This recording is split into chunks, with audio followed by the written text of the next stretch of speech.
Queria compartilhar algo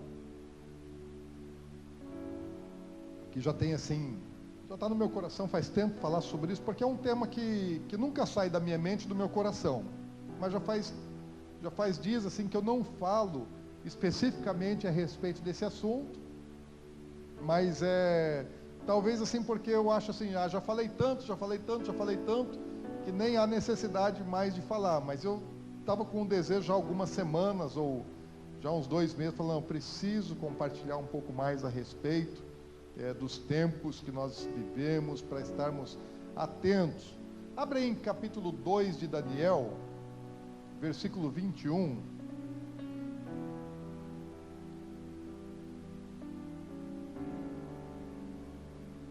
Daniel 2, 21.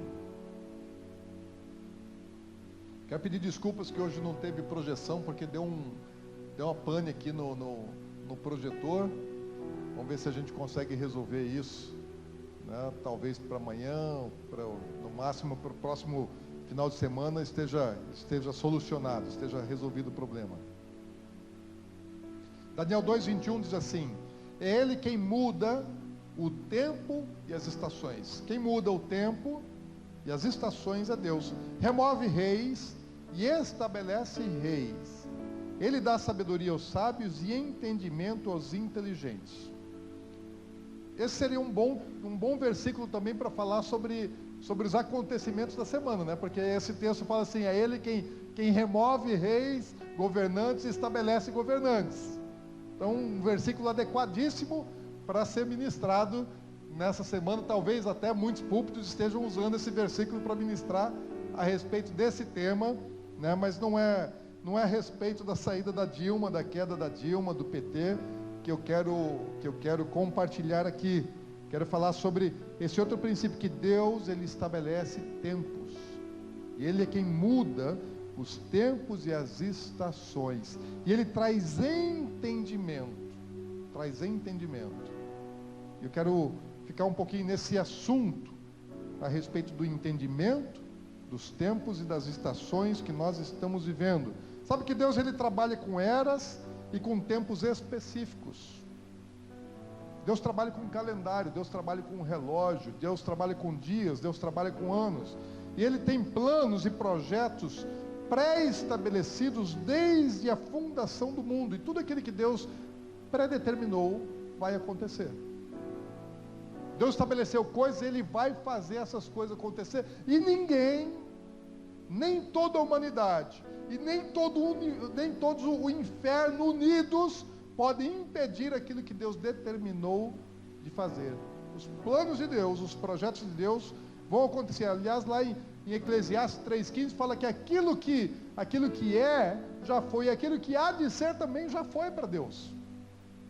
Deus está fora do tempo. Ele criou o tempo e Ele não se restringe, não se limita ao tempo, e já determinou, e tudo vai se cumprir perfeitamente. Aliás, Deus faz as coisas acontecerem exatamente no momento que Ele determinou. Deus não chega atrasado. Ele faz as coisas acontecerem no seu tempo. Lá em Gálatas 4:4 fala que, vindo a plenitude dos tempos, imagina que ali tem uma ampulheta. Então, nesse painel aqui tem uma ampulheta. A ampulheta é um relógio que se usava no passado. Não tinha um relógio de ponteiro, né, como nós usamos hoje no pulso, na parede. Mas uma das maneiras de medir o tempo era com uma ampulheta. E assim, quando que ela se tornava cheia, plena? Quando toda a areia que vinha da parte de cima da ampulheta, ela descia e passava toda a areia para o lado de baixo. Então, quando o último grão de areia enchia ou caía para a parte de baixo da ampulheta, então se tornou pleno aquele tempo, da ampulheta era virada e começava um novo tempo. Então, na plenitude, quando encheu o tempo de Deus, que já estava marcado, o que Ele fez? Deus enviou o seu filho, nascido de mulher, nascido sobre a lei. Havia uma promessa que Deus havia feito ao homem lá no jardim do Éden, ainda em Gênesis capítulo 3, versículo 15. E na hora que Deus determinou, na plenitude dos tempos, quando o tempo se encheu, Deus cumpriu a promessa enviando Jesus. Só que existem muitas outras promessas, muitos outros eventos que Deus prometeu e que ainda vão se cumprir. Por exemplo, a Bíblia fala a respeito da plenitude dos gentios. Fala, houve um tempo que ficou pleno o tempo. Na plenitude dos tempos, Deus enviou Jesus, o seu Filho. Ele fala, mas vai haver uma outra plenitude. Qual plenitude? Plenitude do tempo dos gentios. Ou seja, abriu um tempo, e esse tempo está assim, que nem uma ampulheta. Daquele jeito ali, ó. E quando o último grão passar para a parte de baixo, talvez esse último grão seja o último gentio a se converter. Encheu a quantidade de gentios a serem salvos. Completou o tempo dos gentios. Quando é que isso vai acontecer? Não sei, mas vai acontecer. Pedro até fala que você pode acelerar esse negócio assim, pregando e ganhando almas. Porque na hora que o último gentio que tem que se converter, foi a plenitude do tempo dos gentios. Esse é um assunto muito interessante que não dá para a gente falar sobre isso hoje, porque senão a gente vai ficar falando só de igreja de Israel e a gente não fala das outras coisas. Existe uma promessa de Deus que ainda vai se cumprir, que é o arrebatamento da igreja. Vai acontecer no tempo que Deus determinou e estabeleceu. Existe um dia e uma hora em que Jesus vai voltar ao mundo. Está determinado o dia e a hora. Eventos proféticos com datas marcadas. Existe um momento chamado na Bíblia, que todos os profetas falam dele, que se chama o dia do Senhor. É a época mais mencionada em toda a Bíblia, é o dia do Senhor. Um dia especial que não é necessariamente um dia de 24 horas, mas é um tempo. É uma época, uma era, que muitas coisas vão acontecer nesse dia. O Antigo Testamento está repleto, todos os profetas falam disso, e no Novo Testamento também, Jesus falou, e os outros autores do Novo Testamento também falaram. Vai cumprir. E a gente sabe pouco, às vezes, a respeito disso. Existe um negócio chamado na Bíblia de milênio. Jesus vai governar sobre a terra durante 1000 anos. Então 1000 anos tem o primeiro dia e tem o último dia dos 1000 anos. Um evento profético, com data marcada. Existe um outro evento profético que chama-se juízo final, o trono branco. Quando Deus vai julgar todos os povos e todas as nações. E depois do juízo final, vai inaugurar um novo tempo, chamado novos céus e nova terra. Então existem eventos que Deus já disse que vão acontecer, e cada um deles vai acontecer no dia, na hora, do jeitinho que Deus determinou. Agora a Bíblia ela dá muitas informações e sinais a respeito desses eventos. Para que a Bíblia fala a respeito desses eventos, nos sinalizando? Para que a gente conheça, para que a gente tenha entendimento, para que nós usemos da nossa capacidade, da nossa inteligência, para discernir as coisas espirituais. Esse é desejo, é vontade de Deus. E para que eu preciso saber? Só para matar a curiosidade? Não, é para eu me alinhar, para eu me adequar, para eu me preparar para essas coisas que estão por vir. Lá em Daniel ainda, no capítulo 8, se você está ainda em Daniel, passa aí para o capítulo 8, verso 19.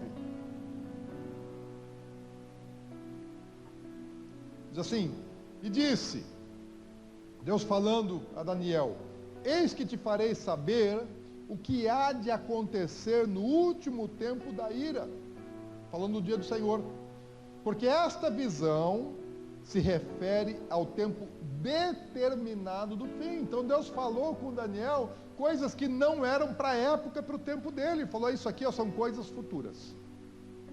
E até depois mandou assim, falou, ó, fecha o livro, porque o entendimento dessas coisas agora vão ficar reservados para a hora certa. Não está na hora ainda. Na hora certa vai haver revelação e entendimento. Mas Deus falou muitas coisas a Daniel que haveriam de acontecer no futuro. Por quê? Porque Deus quer que a gente saiba. Sabe por que os magos do Oriente descobriram o nascimento de Jesus?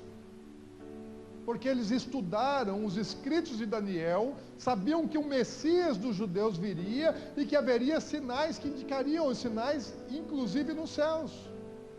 E eles pesquisando os ensinamentos de Daniel e pesquisando a astronomia, eles descobriram a época do nascimento de Jesus e vieram do Oriente para saudar o Messias dos judeus. E Deus quer que a gente saiba. Sabe que lá em Jeremias 8, 7, ele fala assim: até a cegonha no céu conhece as suas estações, e a rola, a andorinha e o grou observam o tempo da sua arribação, da sua mudança. Mas o meu povo não conhece o juízo do Senhor. Então as aves entendem os tempos de Deus. E ele está falando assim: o meu povo não está entendendo. Precisamos nós entender, porque Deus revela aquele que tem inteligência. Até os demônios sabem as coisas dos tempos de Deus. Quando Jesus ele libertou aquele endemoniado de Gadareno, os demônios que saíram dele, o que falaram para ele? Está lá em Mateus 8, 29, fala: e eis que gritaram: o que temos nós contigo, ó Filho de Deus? Vieste aqui atormentar-nos antes do tempo? Porque eles sabiam assim, falando: não é tempo ainda. Será que ele já vai nos condenar? Já vai nos encarcerar antes do tempo? Não está na hora, nós ainda estamos aproveitando, curtindo a nossa liberdade. Os demônios sabem disso.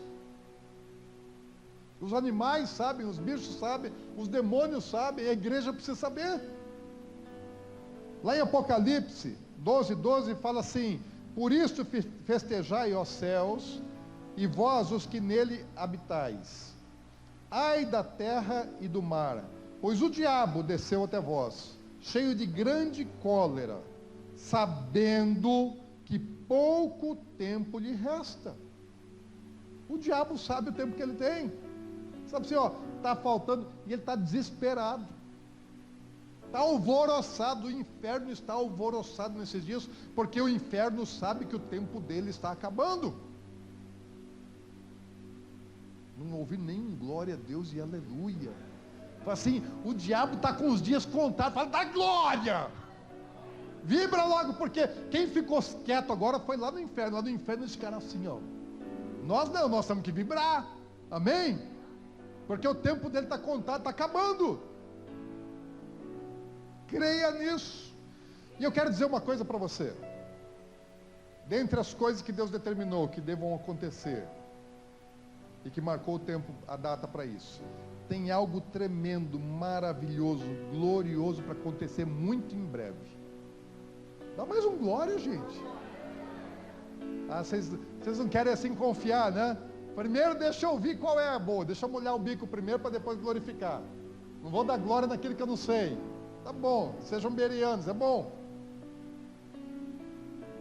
Mas então abre a Bíblia, porque beriano consulta a Bíblia, amém? Então abre a Bíblia lá em 1 Coríntios capítulo 15. É um capítulo maravilhoso. Na carta de Paulo aos Coríntios, capítulo 15, fala coisas tremendas. Eu vou ler alguns versículos desse capítulo, mas seria legal assim se você pudesse lê-lo umas 4, 5, 10 vezes. E buscar discernimento e entendimento a respeito disso, porque é coisa muito boa e é para você e para mim.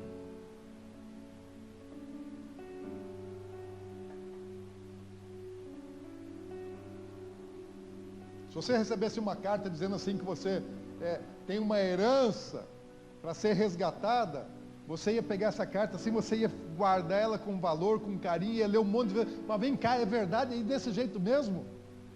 Então aqui fala muito mais do que isso. Vai lá no capítulo 15, versículos 51 e 52. Mas não fecha aí 1 Coríntios, que a gente vai dar uma consultada em outras partes depois. Fala assim: eis que vos digo um mistério. Deus é Deus de mistério, amém? Lá na igreja pentecostal, Deus é Deus de mistério. Eu já vi uma irmã pentecostal aqui atrás da parede dizer amém. Aí de novo, glória a Deus. Eita, Deus de mistério. Aí, viu? Então olha só, o Deus de mistério fala assim: Paulo quer revelar para nós um mistério de Deus. Quem quer saber mistério de Deus aí? Não é para todo mundo, gente. Deus não conta seus mistérios para todos. Mas você pode conhecer mistérios de Deus. Ele fala assim: nem todos, olha só o mistério, nem todos dormiremos ou morreremos, mas transformados seremos todos, num momento, num abrir e fechar de olhos. Ao ressoar da última trombeta, a trombeta soará, os mortos ressuscitarão incorruptíveis, e nós seremos transformados. Aí eu falei pentecostal desse jeito, dá glória e aleluia, porque eu vi um mistério aqui, ó. Eita Deus! Sabe o que esse texto está dizendo?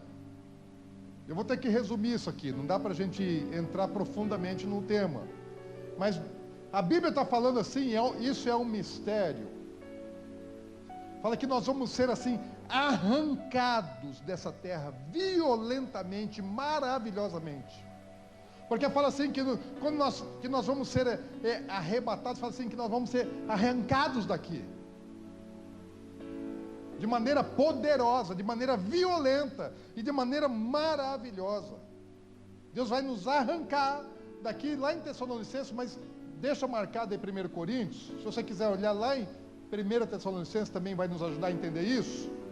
O mesmo Paulo falando no capítulo 4, versículo 16 e 17, ele fala: quanto ao Senhor mesmo, porquanto o Senhor mesmo, dada a sua palavra de ordem, ouvida a voz do arcanjo e ressoada a trombeta de Deus, ouviu que ele falou assim, na última trombeta, lá no outro texto?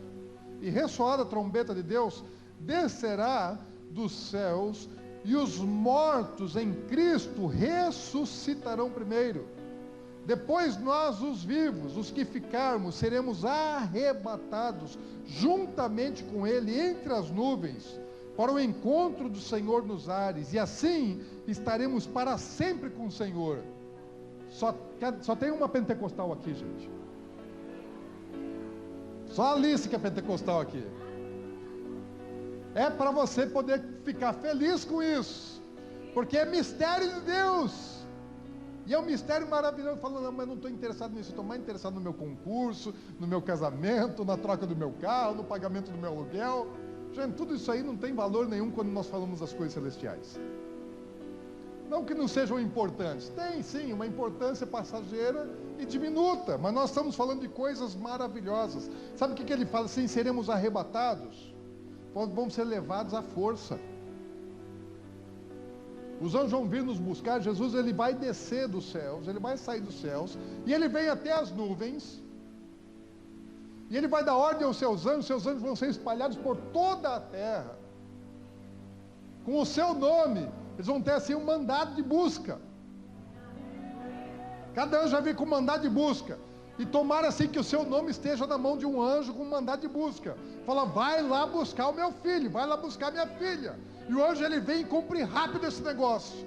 Vai lá, cata e puxa e leva para o céu. E sabe que Jesus, ele vai estar nos aguardando nas nuvens. Ele vai descer para nos encontrar, para nos recepcionar nas nuvens. Assim como Enoque, que foi levado da terra sem a morte, subiu ao céu sem experimentar a morte, assim como Elias também subiu ao céu sem experimentar a morte, nós também, que estivermos vivos, seremos levados para os céus, e o próprio Senhor Jesus virá até aqui pertinho na terra para nos receber, e depois de nos receber, Ele vai nos conduzir à casa do Pai. E nós não estamos aqui falando da volta de Jesus, porque a volta de Jesus todo olho verá. Todo olho verá a volta de Jesus. Nós estamos falando de alguma coisa que antecede um evento que vem antes da volta de Jesus. E sabe o que vai acontecer nesse momento? Nesse momento, todos nós seremos transformados. Esse seu corpício aí vai tomar uma outra forma. Tomara que você esteja cuidando dele, mas mesmo que você não esteja cuidando dele, ele vai ser modificado completamente. Quem está gordo vai deixar de ser gordo, Quem está magro demais vai ganhar o peso ideal. Quem não tem cabelo vai ter cabelo. Coisa boa, gente. Quem está cheio de ruga vai alisar a pele. Quem está cheio de estria não vai mais ter estria, não vai mais ter celulite. Ô, glória! Agora as mulheres tudo viraram pentecostal, gente. Porque sem estria, sem celulite, sem ruga, pronto, isso é de Deus demais. Isso é de Deus, isso é promessa. Isso sim que é promessa. Mas muito mais do que isso, gente. Muito mais do que isso. Volta lá para 1 Coríntios, no capítulo 15. Vai lá no verso 42.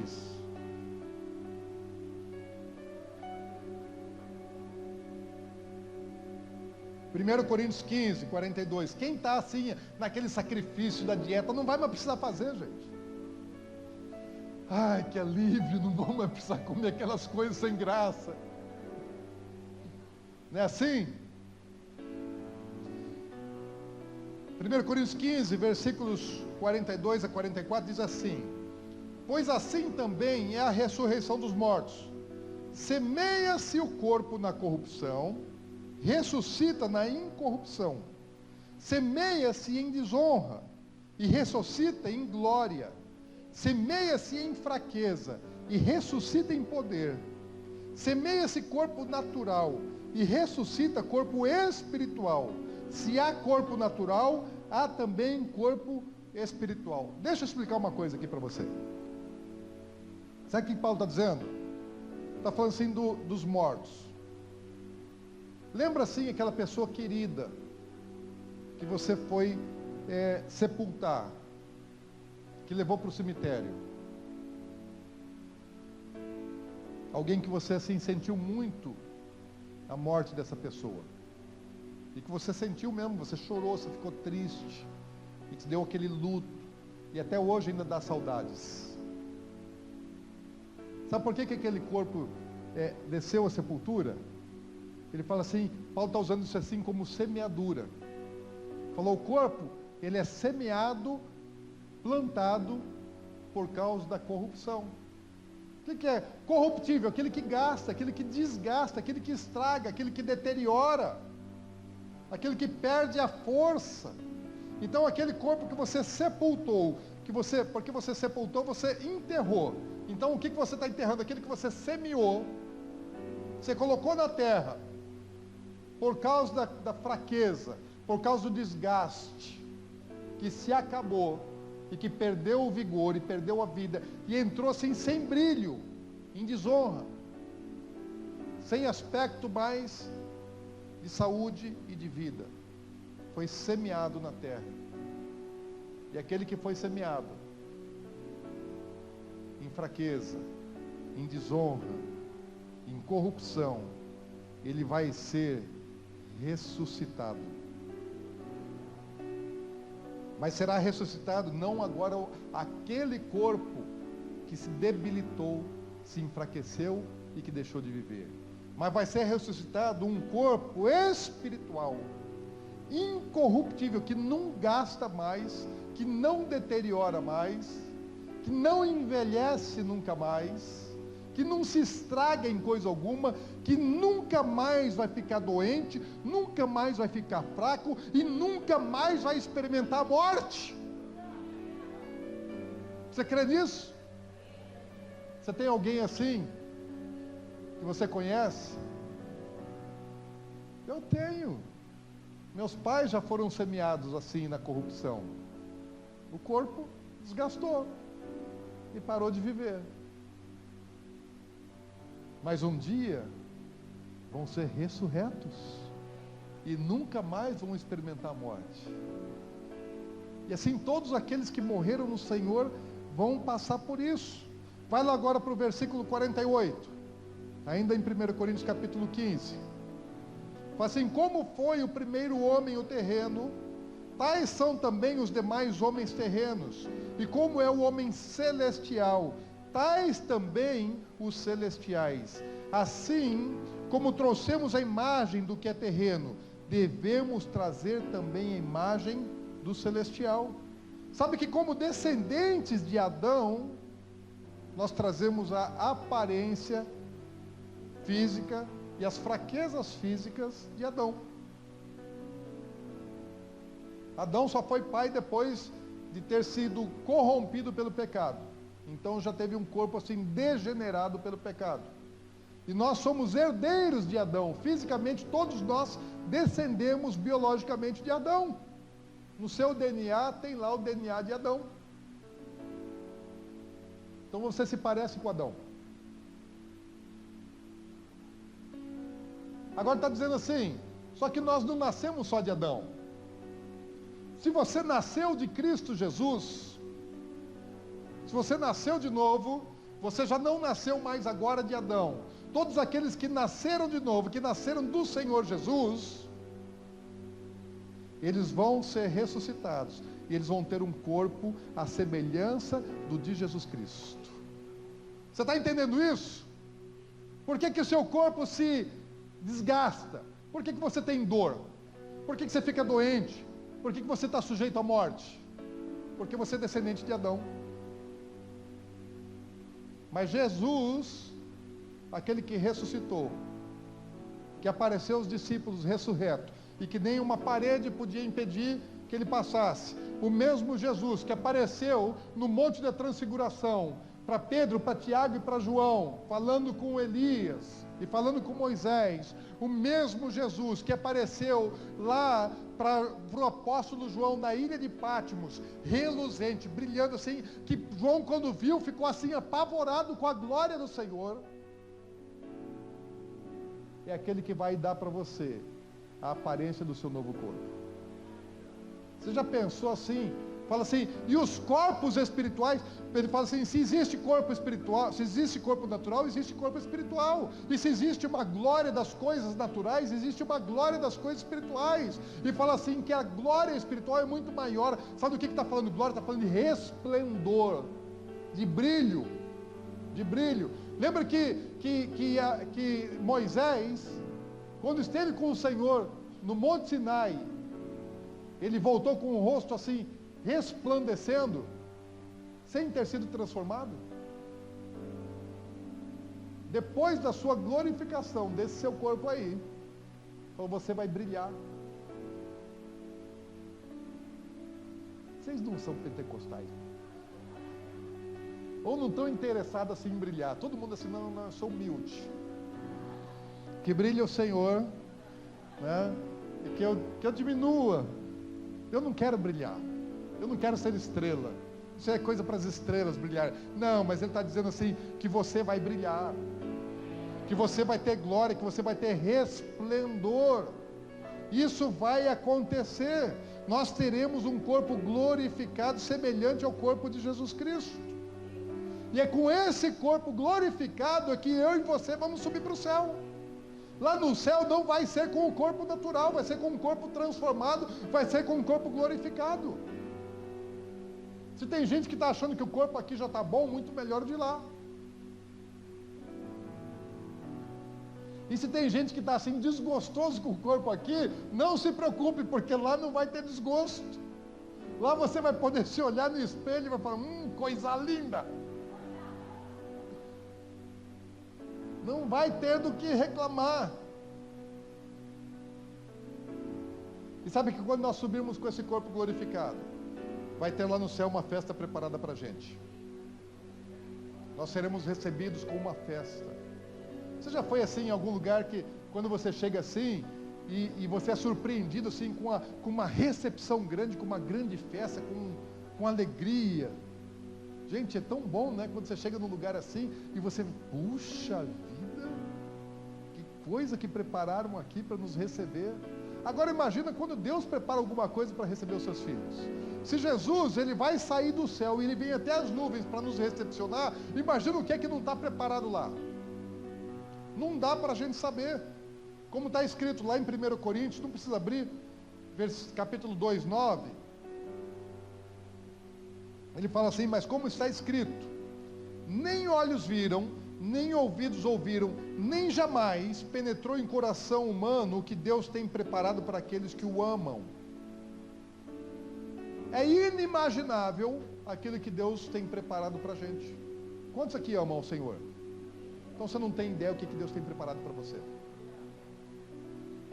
Não cabe na nossa cabeça. Não entra no nosso coração, não entra no nosso ouvido, nos nossos olhos, aquilo que Deus tem preparado.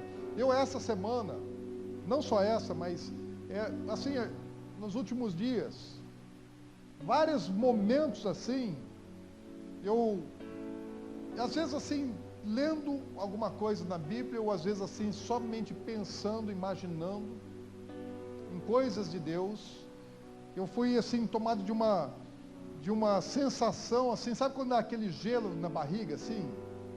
Quando você tem aquela sensação que, é uma sensação inexplicável, assim, um êxtase repentino que te toma. Mas eu só de pensar em algumas coisas de Deus, em algumas coisas dos céus, em algumas coisas do plano de Deus assim, tomado de um sentimento que não tem explicação e que nada mais pode produzir na gente. Mas nem isso se compara, mas nem de longe, aquele que Deus tem reservado para aqueles que o amam. E a Bíblia fala que é com isso que nós devemos nos alegrar, porque essa é a nossa promessa, essa é a nossa esperança. Os discípulos, quando voltaram da sua missão, Jesus os havia comissionado para saírem pregando o evangelho do reino, curando os enfermos, expulsando os demônios, ressuscitando os mortos. Eles voltaram assim, primeira vez que estava acontecendo do homem exercer autoridade contra demônios, porque desde o jardim do Éden, o homem havia perdido a autoridade contra os espíritos malignos, e agora pela primeira vez eles têm autoridade sobre os demônios, porque Jesus deu autoridade e falou, vai e expulsa os demônios. E eles voltaram alegres, festivos, falaram, olha, até os demônios estão se sujeitando a gente, nós estamos mandando mesmo, estamos mandando bem, até os demônios nos obedecem. Sabe o que Jesus responde lá em Lucas 10, 20? Fala, alegrai-vos, não porque os espíritos se vos submetem, e sim, porque o vosso nome está rolado nos céus. Fala, lá no céu você é conhecido, teu nome está lá escrito no livro da vida, e você vai morar lá. Você não tem ideia do que seja isso. Então se alegre com isso. O que te alegra? O que te motiva na vida? Ganhar um aumento? Fazer um bom negócio? Ter um prazer momentâneo? Um bolo de chocolate? O que te alegra? Jesus está falando assim, nós temos que ter alegria, felicidade, mas a nossa alegria tem que ser motivada por algo muito, muito, muito maior do que tudo que a gente possa experimentar nessa vida. Isso é real. Agora, quando é que isso vai acontecer? Paulo está dizendo assim, é num momento. É um momento determinado por Deus, é num instante determinado. Volta aí para o versículo 52, nós estamos em 1 Coríntios 15.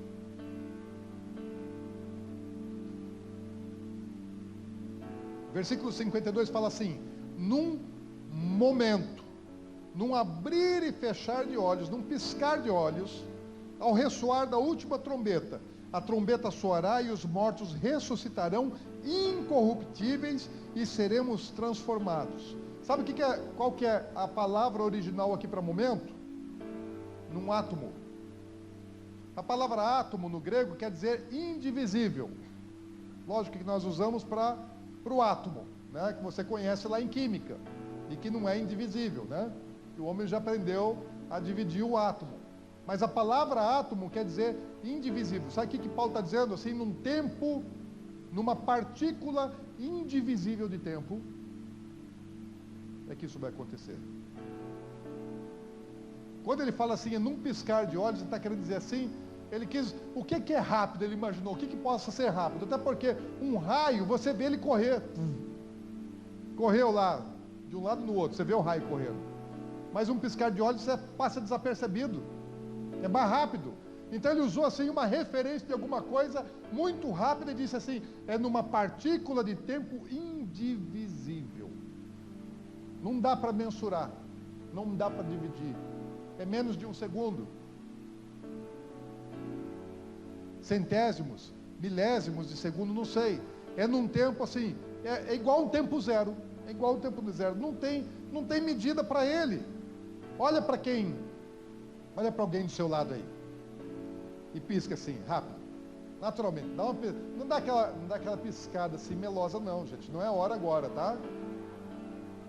Não é aquela piscada de love, assim. Você não está conquistando. É algo rápido. Pronto, já foi. Não, vocês não estão piscando, gente. Pisca aí. Vai, olha, pisca aí. Pisca para alguém aí. Olha para a direita, olha para a esquerda. Né? Olha para quem está na frente, olha para quem está atrás. Dá uma piscada assim, ó. Já foi. Sabe como é que vai ser a transformação dos nossos corpos? Já foi. Que tal, ligeiro ou não? E você fazendo tanto sacrifício assim lá, horas e horas de academia, para ver se dá uma melhorada, e aí Jesus ele vai, pronto, uma piscadinha já foi. Meses, anos de dieta, controlando o que come, Jesus, numa piscadinha já foi. Agora sabe de uma coisa? Quando ele fala assim que é num momento, também ele está dizendo assim, não vai dar tempo de fazer coisa alguma. Você sabe quando vai ser? Eu sei que vai ser num momento. É num piscar de olhos. Quantas vezes você já piscou os olhos aqui? Enquanto nós estamos aqui no culto, quantas vezes você já vem piscando? Você já percebeu que você estava piscando os olhos? Os seus olhos estavam vidrados assim, ó, desde o começo do culto. Não, você já piscou um monte de vezes e nem contou. E quantas vezes já poderia ter acontecido a transformação dos nossos corpos e o arrebatamento? Não vai. Às vezes a gente vê alguns vídeos sobre arrebatamento e aparece em primeiro aquele barulhão, brum, como um trovão acontecendo, e as pessoas olham para o céu e de repente some. Não, não vai ter isso. Porque é num piscar de olhos, é repentino. Não dá tempo de pensar, não dá tempo nem de piscar, não dá tempo de fazer coisa alguma. Não vai ter aviso, gente. Sabe por que não vai ter aviso? Porque todos os avisos já foram dados. Quantos assistiram, vieram no seminário Sinais Proféticos ou assistiram, né, por DVD ou no YouTube? Levanta a mão, quem? Uma boa parte, né? Quem não viu? Quem não sabe se viu ou se não viu? Porque nem todo mundo levantou a mão, né? Ou você está num grupo, ou você está no outro. Não tem um grupo intermediário do meio. Ou você viu ou você não viu. Ah, eu vi só uma, né? São 4 ministrações, eu vi só uma. Tá bom. Então, alguma coisa você já viu. Se você não viu, eu quero te recomendar. Veja, né? Tem lá na frente, esse box aqui, ele tem 4 DVDs. Ele fala sobre sinais proféticos que apontam para os tempos de Deus. Não dá para a gente falar. Alguma coisa que a gente falou que em mais ou menos 5 horas e meia, que é o que deve ter nesses 4 DVDs, não dá para a gente falar agora aqui em 10 minutos. Nem eu vou me atrever também a querer explicar as coisas que estão no DVD. A Ana Paula já até olhou no relógio e falou, não dá mesmo. Sem chance, querido. Mas você tem aqui o DVD que você pode... Eu gosto às vezes assim, minha família não gosta muito não, né? Mas eu entro no carro, eu quero ouvir uma mensagem e tal. Assim, você está viajando, né? Não é só em casa que é bom de você pegar e assistir um DVD. Melhor do que assistir Big Brother, do que assistir novela, do que assistir, como é que chama? Cidade Alerta e todas essas outras coisas aí, né? Usa a sua televisão para assistir uma boa ministração, uma boa palavra. Tem várias lá na frente, né? E eu quero te recomendar essa aqui. Porque se você quer saber quando é que vai acontecer, aqui tem um monte de dica para você. Tem um monte de dica. E se você não quiser adquirir o DVD, tem no YouTube também da Atos de Justiça, Maju Oficial, tem lá. Tem vários, inclusive, sobre sinais proféticos, eu não sei te indicar qual que tem. Mas está lá. E como tem também, os cultos estão sendo transmitidos ao vivo e depois estão ficando na internet, né, Jean? Então esse aqui também vai estar durante a semana, vai estar na internet, como de domingo passado. Está lá, acho que não está o editado de domingo passado está aqui, né? Está com uma boa qualidade. Na internet ele está com os ruídos, está com o som ruim. Esse aqui já foi corrigido, todas essas coisas. Então, adquira isso. E sabe que algumas pessoas que assistiram, que acompanharam, se interessaram pelo tema no ano passado, se eu ficar fazendo assim, ninguém entende nada, né? Então, assim. Daí no YouTube você coloca a imagem depois, tá? Algumas pessoas falam, mas aconteceu a lua de sangue e não aconteceu nada. Falar ao contrário, você não tem noção do que é que mudou o planeta de lá para cá. De outubro do ano passado para cá, nós estamos vivendo num outro mundo, num outro planeta. Não é só o governo do Brasil que mudou, não. Muita coisa tem mudado, especialmente no Oriente Médio. O Oriente Médio passou por transformações profundas nesses últimos meses, de outubro para cá. Não tinha guerra na Síria do jeito que está assim, essas invasões lá, né, dos refugiados na Europa, não existia desse jeito. As coisas começaram a aumentar muito do ano passado para cá, desde as luas de sangue. E em relação a Israel, muita coisa mudou. Em relação à Europa, muita coisa mudou. É que nós estamos aqui do outro lado do mundo para eles. Nós estamos longe, ainda não sofremos as influências das coisas que estão acontecendo no Oriente Médio e que já estão influenciando bastante a Europa e que não vai deixar de influenciar o continente americano. Nós ainda seremos alcançados por muitas coisas, até agora superficialmente. Mas também não dá para a gente falar a respeito das transformações que têm acontecido no mundo nesses últimos meses.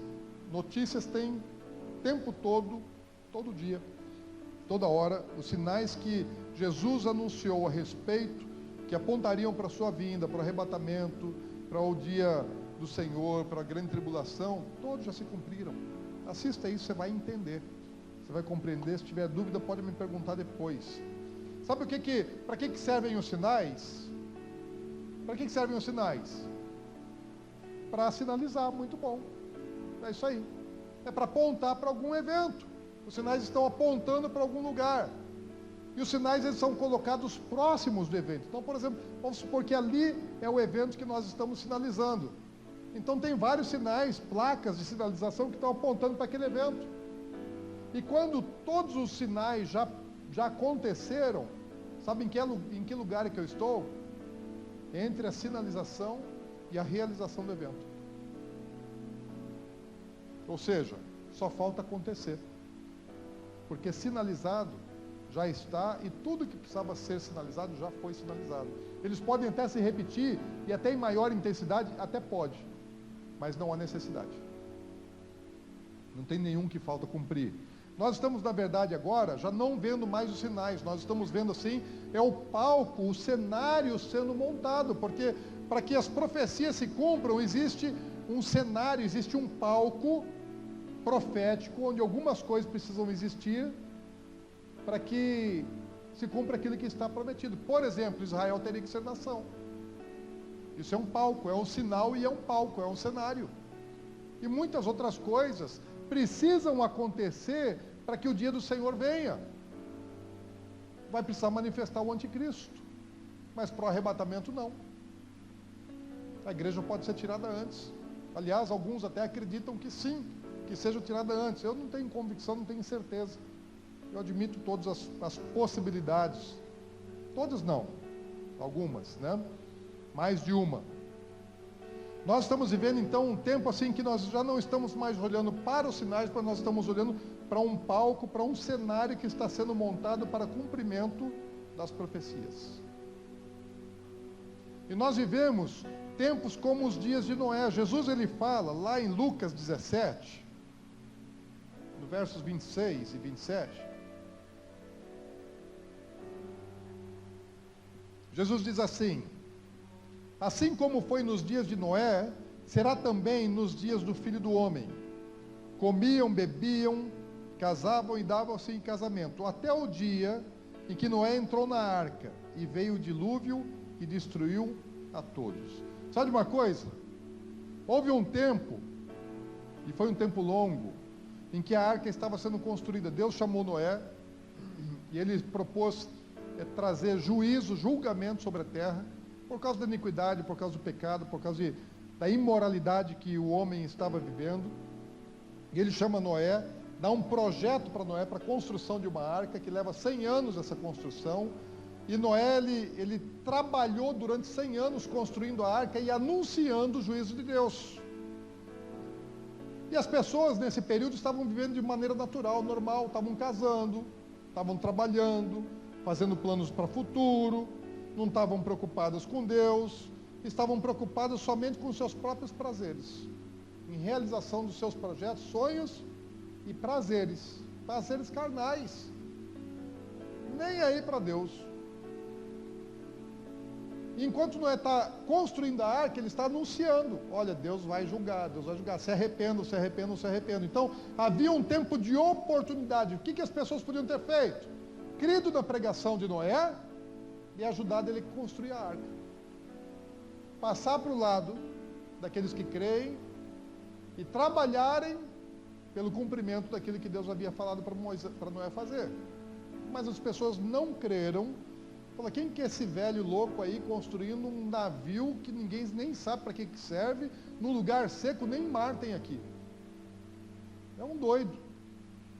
E talvez se eu e você estivéssemos lá, a gente também ia falar assim: é um doido, é um maluco, porque a gente conhecendo a história é fácil, mas estando lá para crer igual Noé creu, é outra história. E quando a arca de Noé ficou pronta, ele entrou para dentro da arca com sua família, os animais que Deus separou para que ele entrasse, e Deus ainda permaneceu com a porta da arca aberta por alguns dias, por 7 dias, uma semana, até que viesse o dilúvio. Então ainda, assim, pela misericórdia de Deus, ele ainda deu mais uma oportunidade, para ver se o povo se arrependesse. Sabe quais são os dias que nós estamos vivendo? São os dias que a arca já ficou pronta, que Noé já entrou na arca, e a porta ainda está aberta para ver se alguém quer entrar. Só que ele deu o tempo, na hora que deu o dia certo, a hora exata, Deus abriu as comportas dos céus e mandou água, e mandou dilúvio, e veio, quando abriu as portas dos céus, a água desceu e a arca subiu, representando, né, a igreja que também vai subir. As portas do céu se abrem e a arca sobe, e a igreja também sobe. Está falando também a respeito do arrebatamento, está dando sinais a respeito disso. Agora vai ser assim, num piscar de olhos, que a porta vai fechar e a arca vai subir. Nesse aspecto vai ser diferente da arca. Quem é que vai subir? Todos que estiverem prontos, só os que estiverem prontos. Agora muitos irão se arrepender, vão se preparar e vão subir. Agora muitos outros não vão. Por quê? Porque não creram e porque trocaram as promessas de Deus pelas coisas fúteis desse mundo, dessa terra. É importante trabalhar, estudar, casar? Claro que é, não estou sendo contra nada disso. Mas existem muitas coisas que as pessoas estão valorizando na vida que são fúteis, que não trazem nenhuma edificação e nenhum cumprimento de propósito. Inúteis. Esse dia, nesse momento, num piscar de olhos, vai ser assim, um momento glorioso, gente. Tem uma pentecostal aqui atrás, que está crendo nisso. Eu também creio. Vai ser um momento glorioso. Glorioso. Mas também será um momento tenebroso. Para alguns glorioso e para outros tenebroso. Para quem subir é glorioso, para quem ficar vai ser tenebroso. Para o capeta vai ser tenebroso também. Vai ser uma grande derrota imposta a Satanás e a todo o inferno. Agora, quanto tempo nós temos para isso? Sabe que ninguém sabe. O dia e a hora ninguém sabe. O tempo ele está se esgotando, se é que já não se esgotou. Paulo fala assim, lá em Tessalonicenses, 1 Tessalonicenses capítulo 5, 3, ele fala assim: quando disserem que está tudo bem, que está tudo em paz, então virá repentina destruição. Vai ser num instante, vai ser num momento. E a Bíblia ainda aqui não diga para a gente o dia e a hora, ela dá uma chave. Aliás, tem várias chaves na Bíblia. E para você ter entendimento profético das coisas, dos tempos de Deus, por exemplo, Daniel fala a respeito de 70 semanas.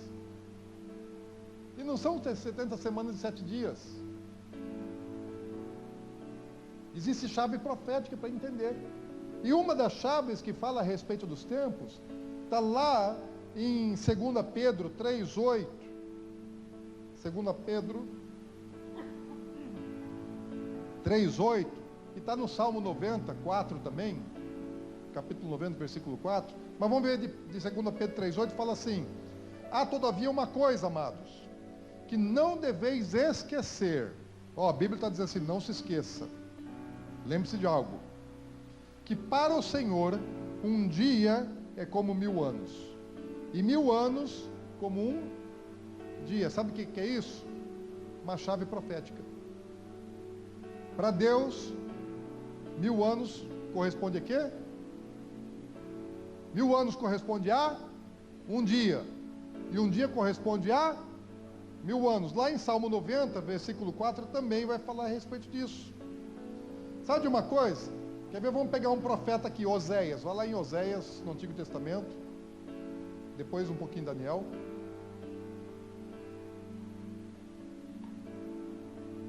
Oséias capítulo 6. Ele está profetizando, falando de tempo.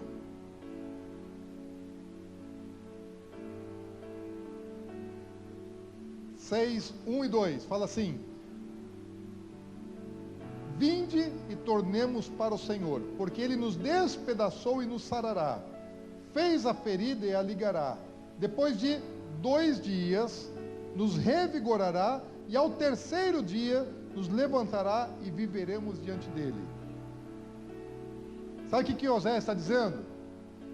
Que desde a dispersão de Israel, que quando ele feriu Israel, até que ele religue Israel, são 2 dias. Do que ele está falando? Ele está falando de 2 dias de 24 horas? Claro que não. Ele está falando na linguagem profética, está falando de 2000 anos. E depois de 2000 anos que Jerusalém foi destruído, ou perto disso, não chegou a 2000 anos, mas depois de 2000 anos, quase, Israel voltou a ser nação. E Oséias já estava falando a respeito disso. E fala que no terceiro dia, no terceiro milênio, depois da morte de Jesus, fala que eles, o povo de Deus, viveriam diante do Messias. Está falando a respeito do reinado de Jesus, está falando a respeito do governo messiânico de 1000 anos de Jesus na terra, em Israel. Que os apóstolos, lá em Atos capítulo 1, versículo 6, estavam querendo saber se já ia se cumprir isso. Sabe que a semana de 7 dias, uma semana tem quantos dias? Representa quantos anos? 7.000, porque um dia é igual a 1000 anos. Então uma semana representa 7.000 anos. E Deus fez um ciclo de 7.000 anos. Sabe do que Deus está falando? Por que Deus criou a semana de 7 dias? Porque Ele está falando do ciclo do homem na terra. 7.000 anos. De Adão a Abraão, são 2.000 anos. De Abraão a Jesus, são mais 2.000 anos, 4.000. De Jesus, da morte de Jesus, ou da ascensão de Jesus até a volta de Jesus, também mais 2.000 anos. Ele está concordando com Oséias, essa contagem. E aí, já são 6.000 anos. E o último milênio é o milênio de Jesus, porque depois do milênio, a história do homem na terra acaba e vai começar novos céus e nova terra. Então por que Deus criou uma semana de 7 dias? Porque Ele está falando a respeito do tempo da duração do homem na terra. E o último dia, os últimos 1000 anos, é o milênio, que está falando lá em Apocalipse capítulo 20. Nós estamos assim para entrar no Shabbat milenar, porque quando Deus fez o mundo em 6 dias, Ele está falando dos 6.000 anos. O 7º dia é o dia de descanso. A quem pertence esse dia? Ao Senhor. E o milênio vai ser o tempo de descanso para a terra. E que Jesus vai ser o Senhor desse milênio. E que vai reinar e que vai governar no mundo. Sabe que muitos dos pais da igreja, vários pais da igreja, muitos autores antigos do primeiro e do segundo século, eles disseram o seguinte, que a história do homem na terra seria de 6.000 anos e então viria a volta de Jesus. Vários autores. pais da igreja disseram isso, declararam isso, eles acreditavam nisso. E eu quero dizer uma coisa para você, que nós estamos exatamente nessa transição do 6º para o 7º milênio. Ah não, mas nós estamos no ano 2015, 16. Não, isso é a contagem do calendário gregoriano. Mas nós estamos falando aqui desde Adão. E desde Adão nós estamos aqui no limiar do 6º para o 7º milênio. Sabe que no calendário judaico, que pode não ser perfeito, ele pode não estar correto, existe um outro calendário lunar também, que tem uma contagem aí de uns 300 anos a mais do que o calendário judaico. Nós estamos no ano 5.776. Então 5.000 falam de quantos dias? De 5 dias. Vamos lembrar aqui, o 7º dia é o dia do Senhor, amém? É o milênio. Aí, então, 5.000 anos, 5 dias se passaram no calendário judaico. Daí nós estamos no ano do sexto dia. Então estamos assim no calendário judaico, no 6º dia. 5.776, estamos no 6º dia. Em que momento do 6º dia? 776 para 1000. Isso representado em horas. O 776 representado em horas. Sabe que horas nós estamos do 6º dia? Então nós estamos aqui sexta-feira, e o milênio é o Shabá milenar. Então nós estamos na sexta-feira. Sabe que horas de sexta-feira? Se for contar matematicamente, às 18 horas e 38 minutos da sexta-feira. Ah, então ainda falta um bocado de tempo aí para poder chegar nos 6.000 anos para começar o 7º milênio. Sabe por que não? Porque o Shabá começa ao pôr do sol da sexta-feira. Ele não começa à meia-noite. No nosso calendário é que o dia muda à meia-noite. Mas no calendário bíblico o dia muda ao pôr do sol.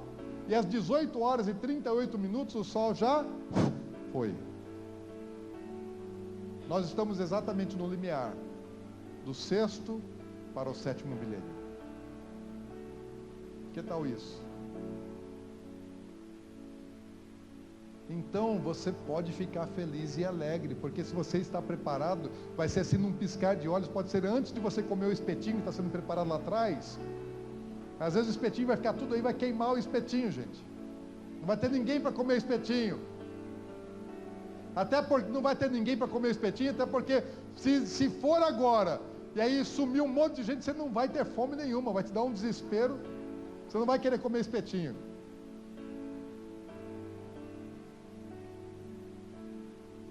Sabe por que o judeu, ele no final da tarde de sexta-feira, eles não sabem.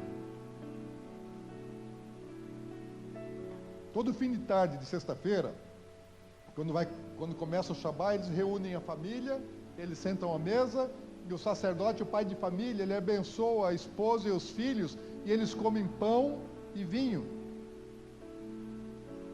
Eles vão jantar, mas tem o pão e tem o vinho. E eles celebram isso. Sem saber, sabe o que eles estão dizendo? Eles estão dizendo a respeito do momento que o pão e o vinho vêm. Quem é o pão e o vinho? E fala a respeito das bodas do Cordeiro, fala a respeito de uma ceia para ser celebrada lá no céu. E o judeu toda sexta-feira à tarde, no final da tarde, no início do Shabá, ele está anunciando isso. E nós que somos a igreja estamos marcando bobeira. Eles que não entenderam o Messias, eles conhecem os princípios, valores, mandamentos, ordenanças e celebrações bíblicas. Estão ali, sem entendimento. Quando esse povo tiver entendimento, quando encerrar o tempo dos gentios, e Deus voltar para eles, gente, eles vão fazer assim um estrago na terra. Os 144.000 são todos judeus. Eles vão fazer em pouquíssimo tempo aquilo que a igreja não conseguiu fazer em 2000 anos. Mas glória a Deus, vamos adiante. Sabe que eu entendo que desde que Israel voltou a ser nação, nós entramos na última geração.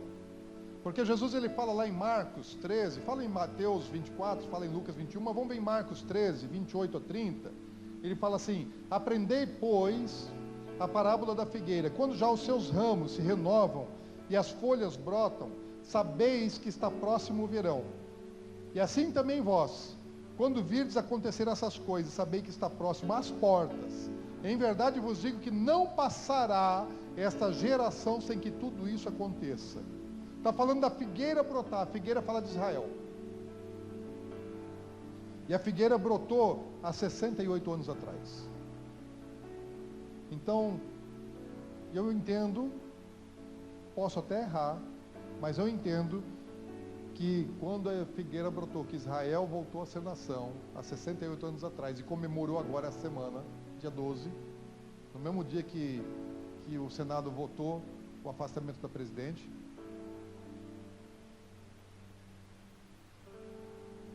começou a contar a última geração. Então, eu e você, que nascemos depois de 49, nós somos a última geração.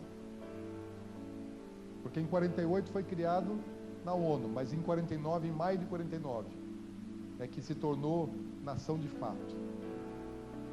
Então aí brotou a figueira. E aí quanto tempo dura uma geração, gente? Pode ser até 120 anos. Até Moisés, antes de Moisés, 120 anos, mas depois não.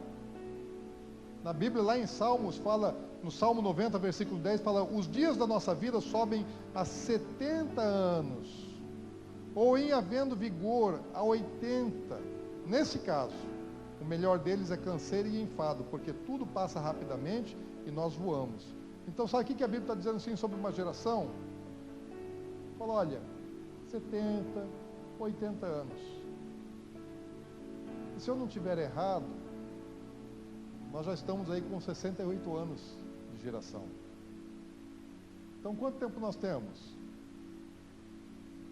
Muito pouco. Porque a Bíblia não define exatamente uma geração, tem tantos anos.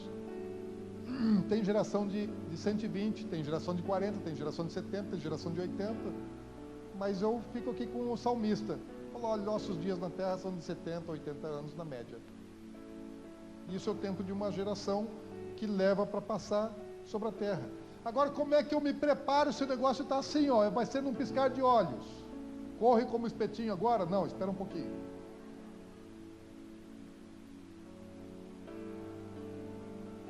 Como é que você se prepara? A mensagem central do sermão profético de Jesus é vigiai. Em Marcos 13, ele fala assim, mas a respeito daquele dia ou hora, versículo 32 em diante, ele fala a respeito daquele dia e hora, ninguém sabe, nem os anjos no céu, nem o Filho, senão o Pai. 33, estai de sobreaviso, vigiai e orai, porque não sabeis quando será o tempo. Então, não adianta eu querer saber, mas uma coisa adianta, vigiar e orar, tem que me preparar. E aí vai no versículo 37, fala, o que porém vos digo, digo a todos, vigiai. Esse é o centro da mensagem profética de Jesus. Vigia, negão. Vigia porque você não sabe o dia nem a hora. E vai ser assim num piscar de olhos, e aí já foi. Eu sou até do tempo que tinha um filme na televisão antigo, que tinha lá, Gênio é um gênio. Já fazia assim, ó, piscar de olhos, você também. E vai ser naquela piscada assim, já era. Então tem que estar vigiando, tem que estar preparado. E todos os autores do Novo Testamento, todos os autores do Novo Testamento, sem exceção, trouxeram recomendações a respeito do preparo para esse tempo. Sabe o que Paulo fala? Bom, fala um monte de coisa. Mas Paulo, lá em Tessalonicenses, 1 Tessalonicenses 5, 23, ele fala assim, o mesmo Deus da paz vos santifique em tudo, e o vosso espírito, alma e corpo sejam conservados íntegros e irrepreensíveis na vinda de nosso Senhor Jesus Cristo. Sabe qual é a recomendação de Paulo para esse momento?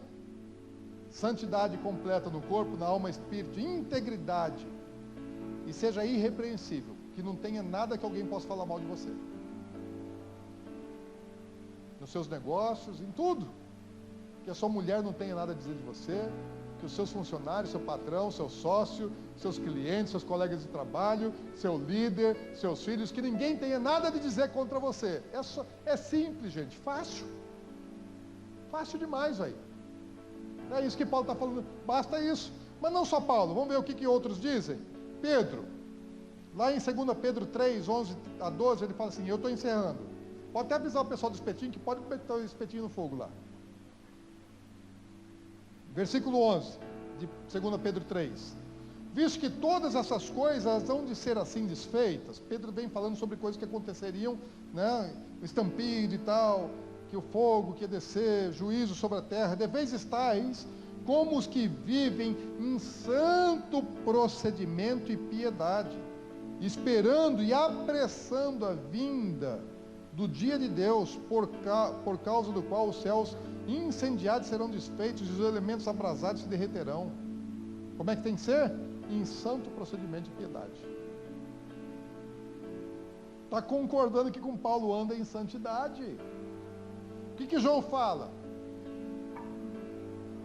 1 João 2, 28, ele fala assim, filhinhos, agora pois, permanecei nele, para que, quando ele se manifestar, tenhamos confiança e dele não nos afastemos. Permaneça e não se afaste. Não nos afastemos envergonhados da sua vinda.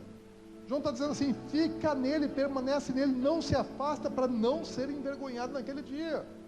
Porque assim, uma vaciladinha que você se afastar dele, pode ser um piscar de olhos e aí você vai passar vergonha. Não dá um deslize, não escorrega. Não dá um vacilo e fala, eu vou, depois me arrependo, porque pode ser exatamente nesse momento. Tiago, lá em Tiago 5, 7 e 8, ele fala assim, sede, pois, irmãos, pacientes. Paciente é quem está aguardando, esperando até a vinda do Senhor. Eis que o lavrador aguarda com paciência o precioso fruto da terra, até receber as primeiras e as últimas chuvas. Sede vós também pacientes e fortalecei o vosso coração, pois a vinda do Senhor está próxima. Então fala assim, espera, aguarda, com paciência. É como o lavrador que plantou e já vai colher, mas vem a chuva para molhar a semente. Não desanime, creia nisso, tenha esperança nisso. É isso que Tiago está falando, não desanima, fica focado nisso aí. Judas, lá no versículo 20 de Judas só tem um capítulo, ele fala assim, vós porém amados, edificando-os na vossa fé santíssima, orando no Espírito Santo, guardai-vos no amor de Deus, esperando a misericórdia de nosso Senhor Jesus Cristo para a vida eterna. Ora, e ora conforme a vontade do Espírito Santo, ora no Espírito Santo de Deus, e guarda-te no amor de Deus. O autor de Hebreus, ele fala assim, e é o último texto que eu vou ler, Hebreus 4:11, ele fala assim, esforcemo-nos, pois, por entrar naquele descanso, a fim de que ninguém caia, segundo o mesmo exemplo de desobediência que muitos dos judeus caíram. Então não cai não, fica firme, e espera firme, e se esforça, tem que se esforçar, Quantos querem isso? Pode vir o pessoal do louvor. Quem quer isso? Só uma meia dúzia quer, gente? Os outros querem o quê? Fica em pé quem quer.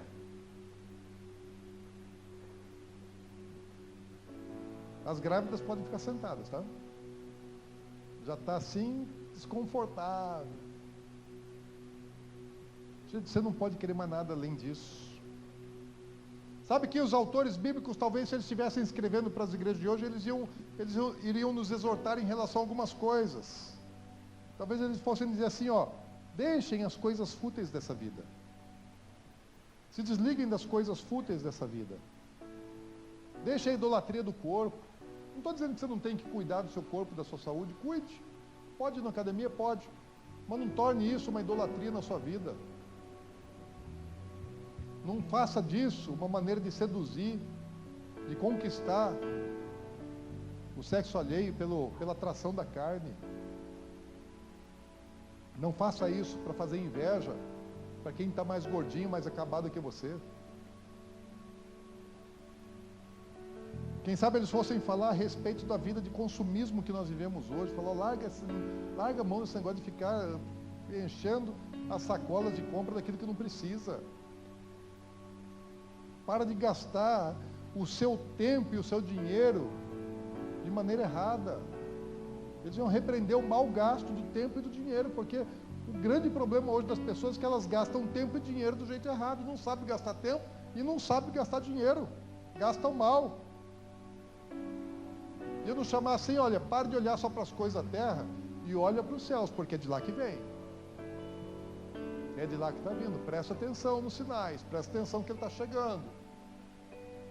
Fica atento, fica ligado. E deseje muito mais as coisas dos céus do que as coisas da terra. E agora você precisa se fazer uma pergunta. Você está preparado? Se for assim, num piscar de olhos ainda hoje.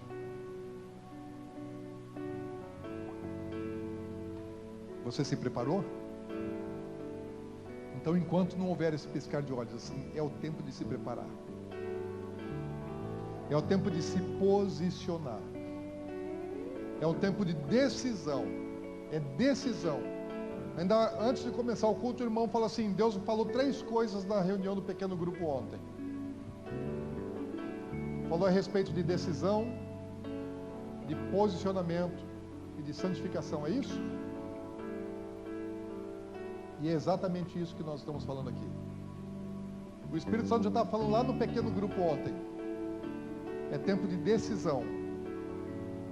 Você precisa tomar uma decisão na sua vida. E eu decido que eu vou me preparar. É tempo de se posicionar nesse lugar. Falei, eu vou assumir uma posição agora em Deus. E é tempo de santificação. Porque a noiva, quando ela sobe, ela já está santificada. E a santificação é feita aqui, não é feita nos céus. E eu queria te convidar assim, se você quer se decidir, se você quer se posicionar, e se você toma essa decisão assim, de se posicionar em santidade, eu quero te convidar, sai aí do seu lugar, vem até aqui à frente, nós queremos orar por você.